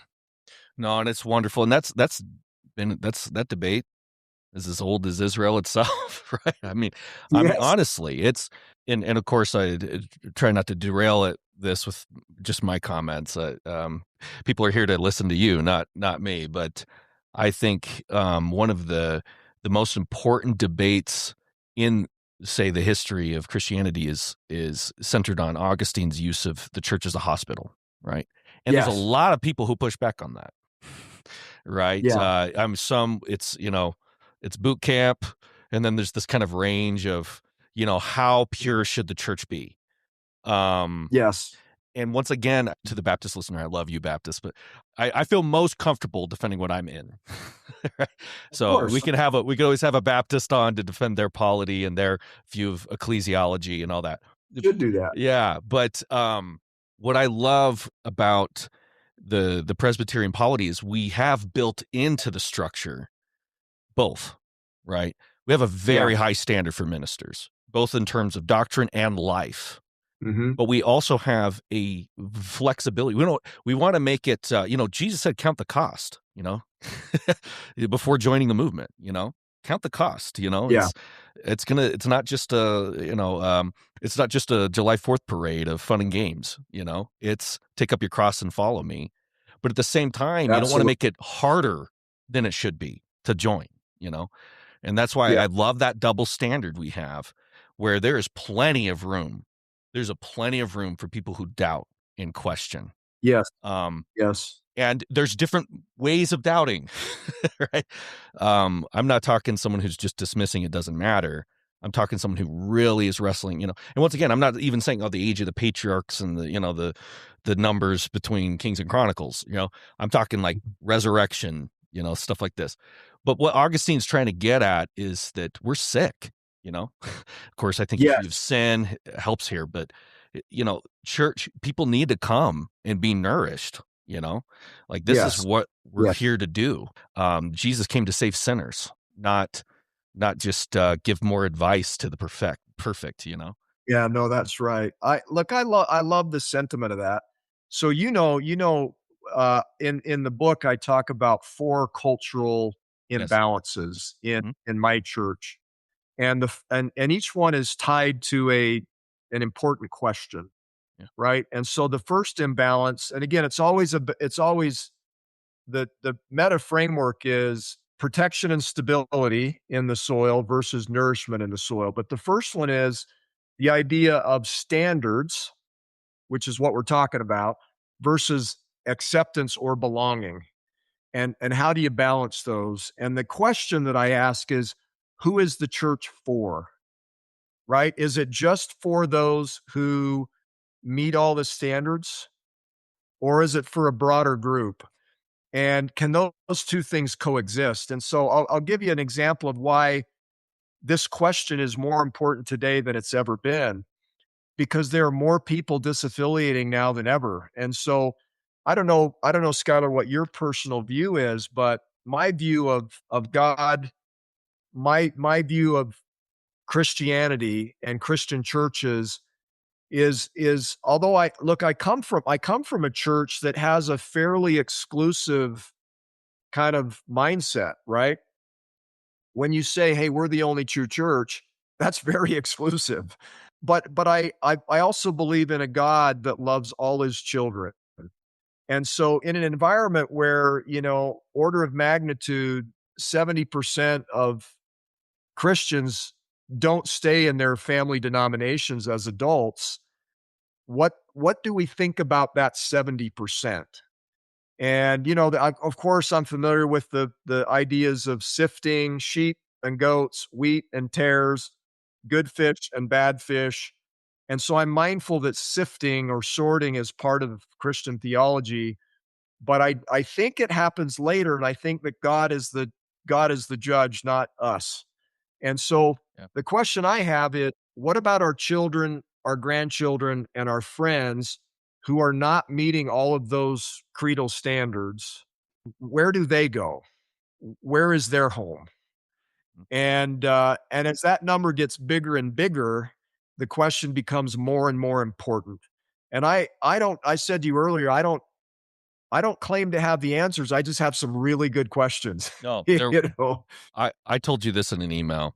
It's the sign of really important work that it both provides some answers, but clarifies and deepens our questions. Yes. Because I mean, you're right. I mean, I'm having read your book, I could see the value of wrestling in this space, both as a member Yes. and as a church leader.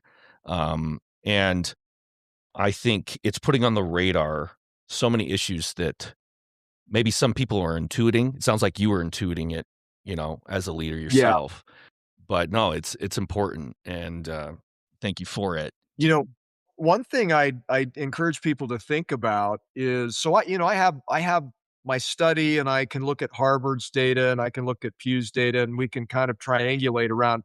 It looks like it's in the vicinity of 40% of once participating members have stepped away.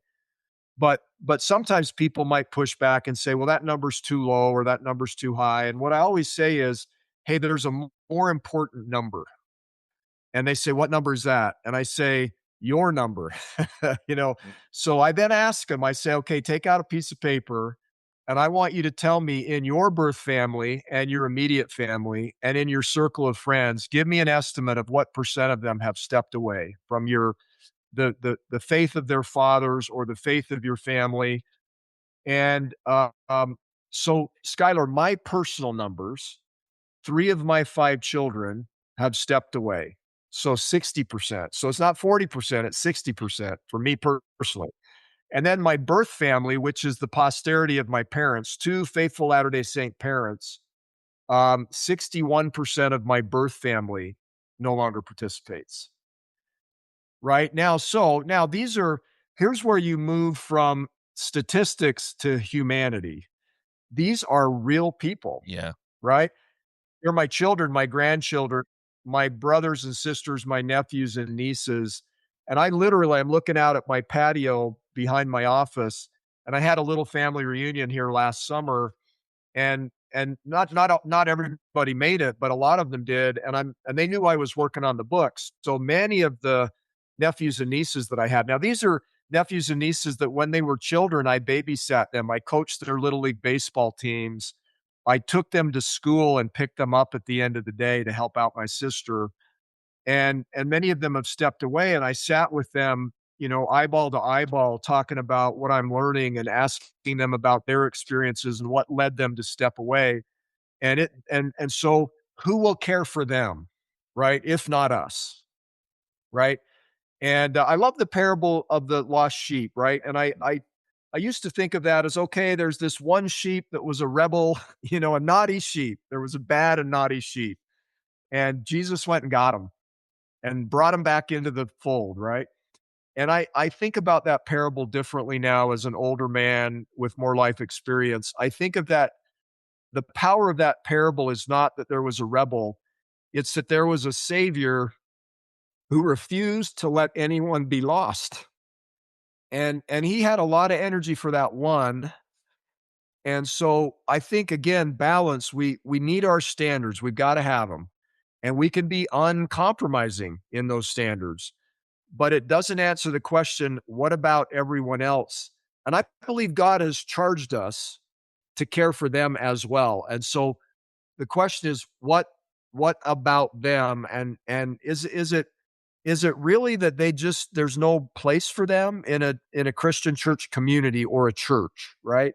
And that they're on their own, and institutional religion is not for them, and they've just got to find their own way. There's something about that I just find terribly troubling. Right. Right. I mentioned this in an email. I was sent home early from a mission and felt that no man's land. Yeah. um, you mentioned a line. This really hit me hard. The hardest part wasn't losing belief. It was realizing who I couldn't be honest with. Yeah. um, Yeah. Yeah. and we can talk about the disaffiliation and the differences there. That doesn't change on this side of the creedal Christian line, by the way.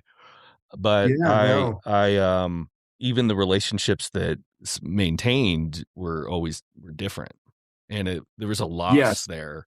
One thing I just really appreciated about you including that personal side was you expressed an interest and understanding that I didn't experience.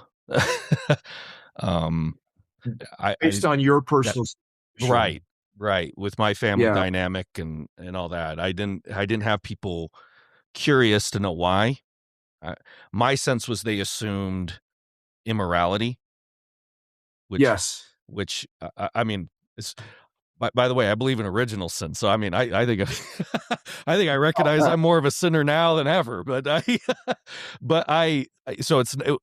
I guess yeah. In fact, I was more than immoral. I was ruined and dead in sin. But that's not why I was sent home, and no one asked me. No one Yeah. asked me. I got into the room. The stake president told me I was a failure. Um, Yeah. my dad had already left the church. He wasn't even in the picture. Yeah. um, and so I just another just thing that maybe someone listening that hasn't read the book yet won't appreciate that I appreciate about how you've handled this is your curiosity and your care for Yeah. understanding why people go through what they go through. It's anyway. I'm complimenting you on your just willingness to understand. I really appreciate your kindness, and to again, I'm a balance guy, so I have to balance your kind words out with some self-criticism. you know, when my son Kale left the MTC and came home early, Skylar, I was very much a product of the culture at that point. So I didn't have a dark and evil heart. I only had his best interest in mind, but we received him with very hard and unyielding soil. Yeah. And I think that was as much a factor in his decision to step away from the church as his simple decision to just not go on a mission, right? We took the decision to not go on a mission and we turned it into something much, much bigger because we responded so poorly to him. But hey, I learn and I'm really okay learning and changing. And so as I matured as a Christian and as a believer and as a father, and as I learned from my son and the experiences we were having as we were trying to navigate all this, I began to realize there was a better way. And man, you got to believe that helped me as a mission president, right? So as a mission president, I was on the other side of 700 plus young people serving missions. And by the way, a significant number of them chose to come home. And so can you imagine the conversations I was able to have with their parents to help those parents prepare to receive their son or daughter coming home early? And I'll tell you, some of them were tough. Now, some of them were great because mom and dad would say, boy, I was thrilled when they decided to serve a mission. Um, I've always kind of respected that they needed to make their own choices. And when they come home, we'll be grateful for the time they did serve, and we'll love them to pieces, right? I had many conversations that didn't go like that. Skylar, I had one father tell me on the phone, he was so angry that his son was coming home early. He said, the first thing I'm going to do when I see him is I'm going to punch him in the face. Right. And so this conversation went for like 2 hours, and I'm trying to help this mom and dad who are feeling terrible feelings of anger and betrayal and disappointment in their beautiful 20-year-old son. And I finally had to get pretty blunt with them. And I said, look, I've shared with you what I went through with my own son. I'm giving you counsel to receive him with humility and love, and you're not listening to me. So what I'm going to do is I'm going to just lay it straight for you. How you receive him at the airport is going to determine whether you ever see your grandchildren or not. And I said, so you need to decide what you want. And if you're going to give in to these feelings of anger and hostility and disappointment instead of humility and faith and love, I can't help you. But my guess is you'll never see you'll never see your grandchildren. And I told the dad, I'm going to call your son and I'm going to ask him how you treated him when you saw him at the airport. And I did. And I called him, and the missionary told me they were great. They were great. Wow. Well, there was a lot of venting going on that call, but at the end of the day, I think their hearts were good, and they were able to come to terms with this. And maybe, look, as Christians, we believe in the Holy Ghost or the Holy Spirit, right? I love Galatians 5. The fruits of the Spirit are love, joy, peace. And I think that couple was able to get their hearts in the right place and tap into the Holy Ghost to receive a softening in their hearts so they could receive their son the right way. Now, and so again, it goes back to this question of how do we, in a world where more and more of us are not meeting those creedal requirements or choosing not to, how do we treat one another? Right. And by the way, I also believe, Skylar, in the long game, Right. right? And it's never over with God. It's never over with God. And I can tell you, with grown children who have stepped away from the church, I see God's hand in their life all the time, Mm. right? And and I that doesn't mean that I think they're going to come back to my church, but it means that I believe God is walking with them. And I saw with my son Kale, he did a lot of things. He let go pretty hard. So some people, they let go with so much energy, right? Because there's some frustration and anger, and they let go with so much energy that they go too far the other way, Absolutely. right? And my son did that, and it scared me to death, right? Because it wasn't just about going to church or not. It began to be about things that could be dangerous to him. And you know what I saw, Skylar? In his worst, in his very worst and darkest moments, I saw God standing with him. I could tell that even though I had lost my ability to influence my son, and I would pray, I can't reach him anymore. Can you? And God did, but he did it his way, not my way. And so I know God does not forsake people that step away. So we shouldn't either, right? But I will leave it to everybody to determine what that looks like for them and the people they love, or if they're pastors, for the people in your congregations, right?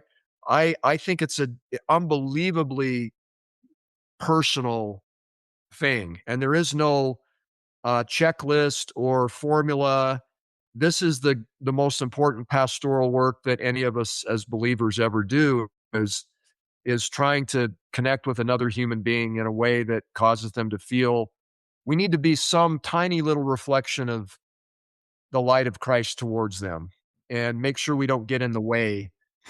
And so I believe that's our charge. And so how do we do that as believing Christians?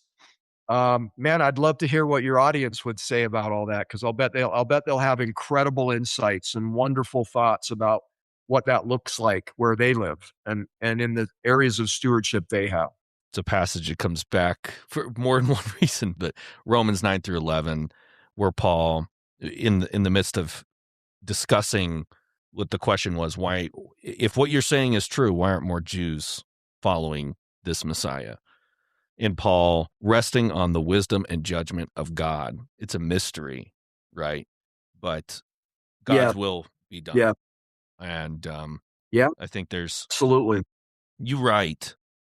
Faith transition is not a single decision, but a prolonged, deeply serious experience, one shaped less by questioning than by the cumulative effects of culture on conscience, trust, and ultimately belonging.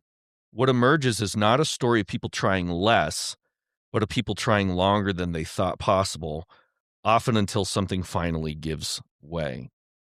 So Yeah, we already hinted at from personal experience. Well, I think you said I hinted at the sense of, oh, they were sent home early, or something like this. They left for X reason. That it's rare fringe, primarily driven by moral failure or apathy. What did the data show in terms of yeah.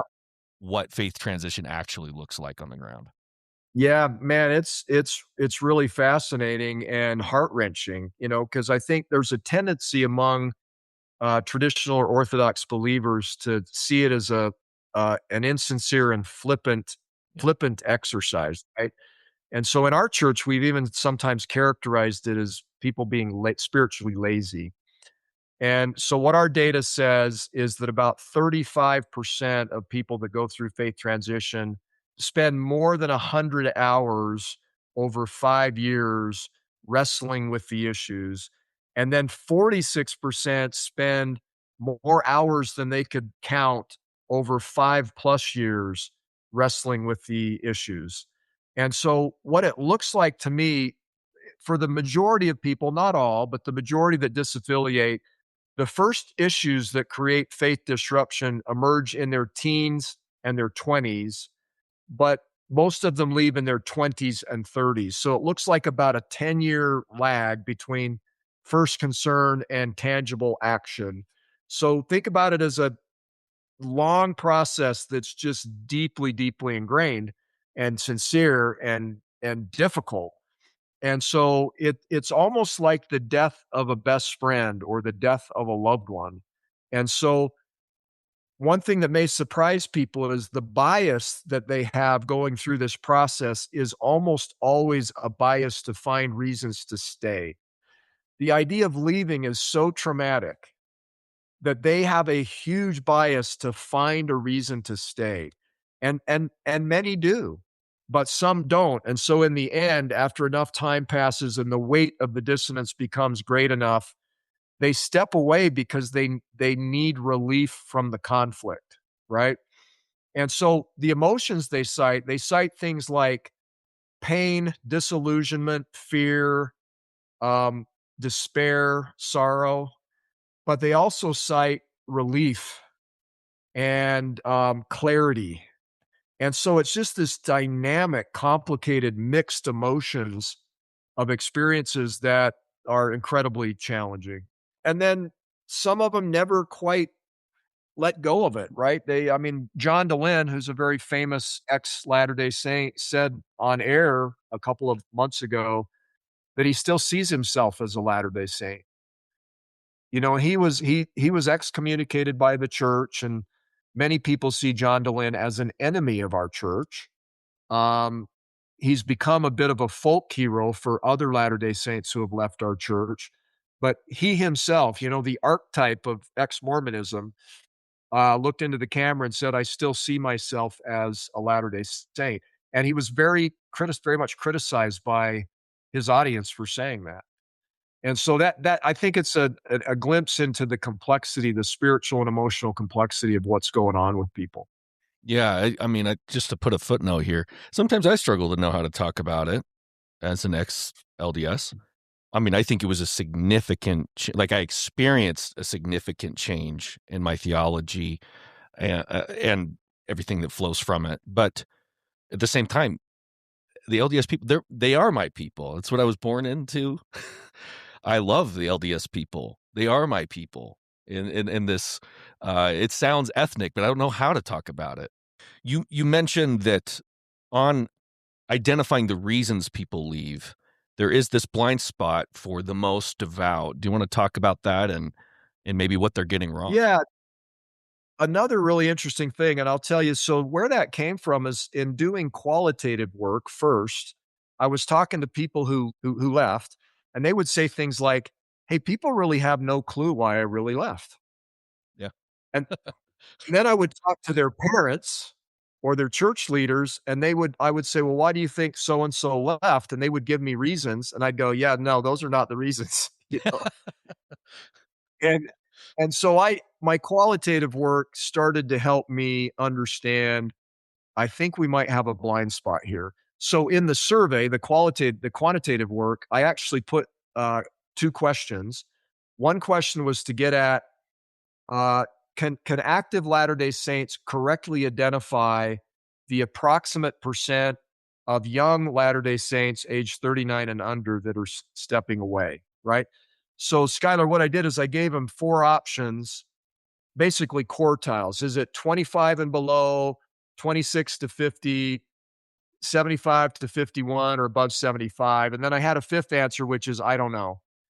And by the way, almost nobody picked I don't know. They all thought they knew, you know? And, almost all devout Latter-day Saints picked 25% and below, which is not the correct number.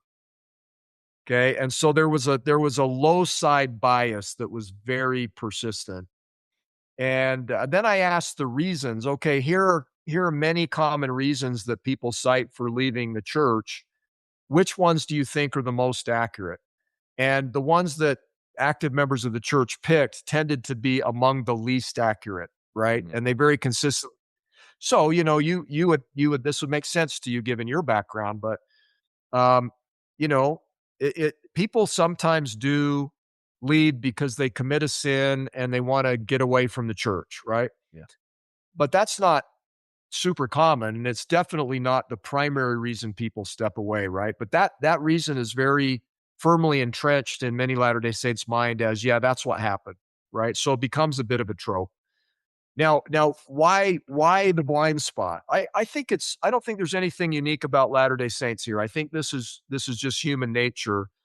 We strongly prefer to believe things that affirm us, right? And the idea that somebody would leave the faith of their fathers, the faith of their family, is very disruptive. So, like when our son left, we felt this profound sense of personal rejection, right? Because he wasn't just leaving our church, he was in some respects leaving our family.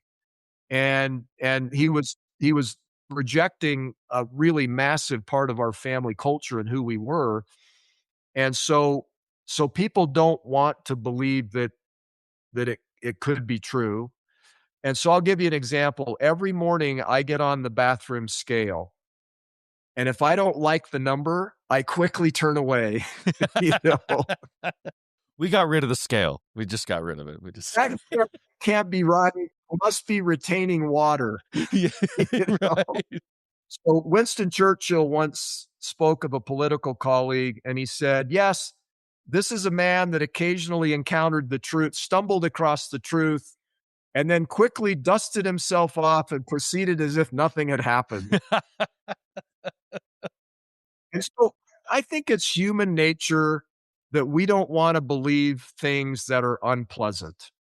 And I totally get it. Like, I'm a BYU sports fan, and every year we think that our basketball team is gonna finally get past the Sweet 16, and the evidence mounts throughout the season that they're not a Final Four caliber team, but I just don't want to believe it. I don't want to believe it until they get beat in the first round of the NCAA tournament. And I go, okay, they weren't a Final Four team because truth that's not flattering is painful, and It so we is. just don't want to, right? Yeah. But I think people of faith, if there's a single thing in Christianity that's maybe the foundational thing, isn't it faith? And so people of faith should have the courage to believe hard things. Yeah, absolutely. Just to break down these waves just a little bit while we head to a close. On the church history and social issues, the top two, 42% said church history, 33% saying social issues. I actually thought they would be Yeah. flipped. So this was surprising to me that history was Yeah. cited as number one. What Yeah. were, say, the top three, four for each of those? Like, what was the right answer? Yeah. Let's start with church history, 42%. The let me I'm gonna give it to you right out of the book. I don't want to misquote it. So 39%, so we're talking the church history wave, 39% cited doctrines and truth claims. So there are certain doctrines that come from our history or truth claims that come from our history that they don't believe. 28% just cited problematic history in general. Okay. 12% cited troubling temple practices, 12% cited polygamy and its legacy, and 9% cited distrusting leaders. Now, what was interesting about the leadership thing is there people said, I'm okay with mistakes in our history. Right. I'm even okay if we misrepresented some things, but at some point you have to correct those and you have to be accountable for the mistakes Yeah. and you kind of have to take ownership for it, right? And so there's an element of leadership trust here where some people, others disagree, but some people feel like, hey, our church leadership hasn't been transparent, open, and accountable for things that maybe were mistakes. And so that's sort of the church history bucket. Does that make sense, Skylar? Absolutely. Yeah, wave 3, social issues, 33%. The number one, by the way, my guess is wave 3 would be very consistent across most Christian denominations. Number 1 was sexual identity, LGBTQ stuff, Wow. 33%. And by the way, sometimes that gets mischaracterized as, well, you must not believe in God and you must not believe in God's commandments if you're sympathetic. But people sometimes struggle to reconcile their loyalty to God and the commandments with the teachings of Jesus Christ about compassion and kindness, right? Mhm. In the Latter-day Saint, in our church, most people would say, well, we don't expect the church to sanctify same sex sealings in our temple, which is our highest form of marriage. But could we please figure out a way to help people who have non-traditional sexual identity not feel like second-class citizens in our community, right? So that's more the tension. People are not doing protest marches to change temple marriage practices. They're just saying, look, can we be kinder? Can we help people who are already dealing with a lot feel like they belong in our community? The second one was 27% cited financial stewardship, right? So our church does not have kind of an open book policy on church finance. So they don't open the books, they don't show members everything they're doing with church funds. Um, our church also does have some for-profit business ventures. Now they've been exonerated legally that they've never used tithing money to pay for business ventures, and I believe that's accurate. But sometimes people don't see it that way, and they just say, in a world where there are so many needs, should we be investing church funds in business practices, or should we be investing them in more humanitarian things? And Latter-day Saints, devout Latter-day Saints, don't always agree on that. The 20% cited racism, 13% gender inequality. Those were the main ones in wave 3.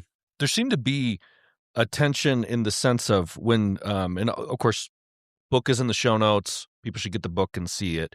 When people listed the things they love about the LDS Church, And Yeah. then you look at this, it seems like wave 4, social church experience and spiritual depletion, only 18% relative to, once again, social issues 33, church history 42.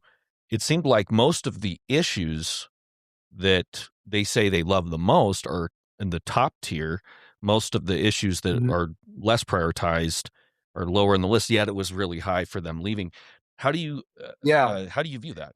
Yeah, it's a really insightful question. I think there's a reason the title of the book is Torn, right? Yeah, You know, yeah, there people feel conflict. They feel tremendous conflict in a church that they deeply, deeply love and that they want to be part of and they want to be loyal to, but yet spiritual or relational yearnings that are pulling them in a different direction. And so they feel incredible dissonance in that. And thus the title Torn. And then I also believe some of this is about balance, right? And so it's in a spectrum of things that we believe and do as Latter-day Saints. How do you balance caring for the poor and the needy versus serving a full-time mission, right? yeah, Or, following the teachings of Jesus Christ versus believing that we're led by a living prophet and we should follow and obey his counsel. So those things can come into conflict for some. mhm, And so it's not that they don't feel positive feelings about the church in so many ways, but there are other areas where there's tension or dissonance or conflict, and they're struggling to balance those, right. right? Does that No, make it sense? it it does, and it just, to remind the listener, just as an example of how nuanced we should be about the history, Harold B. Lee, who is very clear on the race stuff, but he was the founder of the LDS welfare system, right? So, Yes. it could get Good complicated, example. right? A guy who's Oh, really yeah. good on one thing can be really bad on another. Well, I build on that? Because I Please. think that's such a good example. So, Harold B. Lee was a man that everybody would say, "Oh, he was all about the protection and stability in the soil," right? Very orthodox, very strict. In fact, some church leaders have said they were even a little bit intimidated by Harold B. Oh, yeah. Lee. He was a peer of theirs, but it's like, man, Harold B. Lee, Brother Lee was whoa, Get out the he way. brought the heat, know?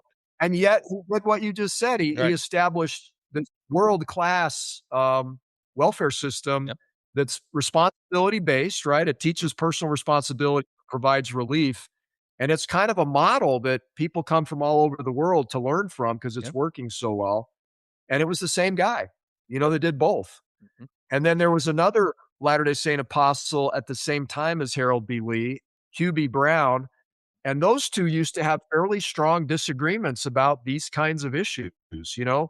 Hugh B. Brown was probably more of a soil nourishment guy. Harold B. Lee was sort of the soil protection and stability guy, and they had different views sometimes. And so there was some healthy tension there in trying to figure out how to lead the church and navigate those questions. mm. So here we are, 50 years later, and we're still wrestling with some of the same issues. In conclusion, I'm struggling to think, man, what do I want to ask last? Once again, book in the show notes. Thank you so much for coming on. Some of these people now, like you pointed out, 3 times as many are identifying as agnostic atheists now than are identifying as Christian in this data. But that 7% is in the pews of some of the pastors who are listening right now. And Yes. a lot of them do not have any background, in terms of LDS culture, LDS family dynamic, any of this. Yeah. What advice would you give a Christian pastor listening, based on your research, in terms of how to better understand some of the Latter-day Saints in their pews? I'll tell you, I think that is just a beautiful question. And so I'll kind of differentiate 2 things. One is you just cited some of the research findings I have of Latter-day Saints that participate, they land in another Christian denomination. And so, for example, my oldest child, Samantha, attends a Methodist church in Dallas. And she tried a number of different churches. She wanted a church, and she ended up feeling like, "Hey, this is a church, that feels like home to me." Now, as a Latter-day Saint, you got to understand, Skylar, watching my granddaughter participate in a nativity scene in a Methodist church as Mary was kind of mind-blowing for me, right? On one hand, I'm saying, "Wait a minute, that's a Methodist church," you know? And on the other hand, tears are running down my cheeks because I'm saying, "Hey, my granddaughter is participating in a nativity scene in a worship service, and I feel so good about that," right? So this is the world of being torn, right? And so I would say if a Latter-day Saint leaves our church and comes through the door of your church, um, you should probably recognize that their faith and their spirituality is in a very gentle place, and that there is something really beautiful that's still going on with them that you can connect with and you can build on. And so if they have decided to find another church, what it says is they weren't so put off by institutional religion that they've decided to walk away from churches. They might have walked away from my church or our culture or some of our history, but they are still wanting and needing the benefit of a church.